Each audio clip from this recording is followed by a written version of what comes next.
New videos every day.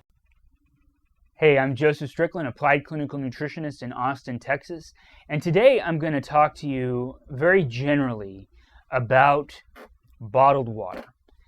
There's a lot of information on this, and I don't really want to get into specific names and this chemical formula and that and all this. So for those that have studied this in depth, you might go, oh, why waste my time listening to this? But I want to get just the very general reason why I tend to stay away from bottled water. Now, does that mean that I never drink bottled water? No. There are times when I'm in a situation where I don't have anything else to drink, and I feel it's better to drink that than nothing or not drink water at all. That said, there's several problems with bottled water. One of the main ones, is that when the bottle that the water's in gets heated up past a certain temperature, that plastic actually leaches into the water.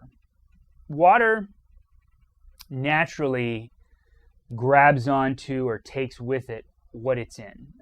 For instance, if you're at a table and you put some sugar in the water, you can mix it up and then it'll seem or look to the naked eye as though nothing's in there. Same thing with salt. Now you can put so much salt in there that it gets to the bottom, but there's a certain percentage of it that will hold. So the same thing is true with bottled water. When that bottle gets heated up, a certain amount of that plastic gets into that water. And then when you drink it, you're actually getting those plastic particles into your system. And, you could argue as to whether that's a problem. Some people think that chemicals in their body don't have any effect on them. However, for those that do understand the effect that chemicals and toxins have on their body, this is good information to have. Because when those plastic particles get into the body, they actually mimic hormones. So what can actually happen is you're receiving these plastic particles and your body is responding to them much like a person who's taking anabolic steroids, for instance, has certain side effects from taking those hormone injections.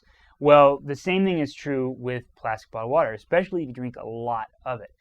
There's a lot of men nowadays that are starting to have lowered testosterone levels. Well, one of the reasons for that is because bottled water acts like estrogen. Estrogen in the body, even though it's not estrogen that's created by the body, it's actually a chemical that acts or the body receives as estrogen, can actually lower that testosterone level in man. So if you are having trouble with, having sex or something like that, one of the things that it might be is the bottled water. I certainly have worked with clients in the past who had trouble with their libido, and it was something as simple as drinking a lot of bottled water. So before you reach for the Viagra, check to see if that's one of the things. Now, another thing that you want to check for in this is to make sure you're not using those microwave, I don't want to use a specific name in this, but plastic receptacles that you put your food in and then heat up in the microwave. Well, if you've ever noticed when you do that, it distorts the plastic. And where do you think that plastic goes? Well, it goes into the food. And that's another source of chemically based plastic in the body. So, look at what you're using in the microwave.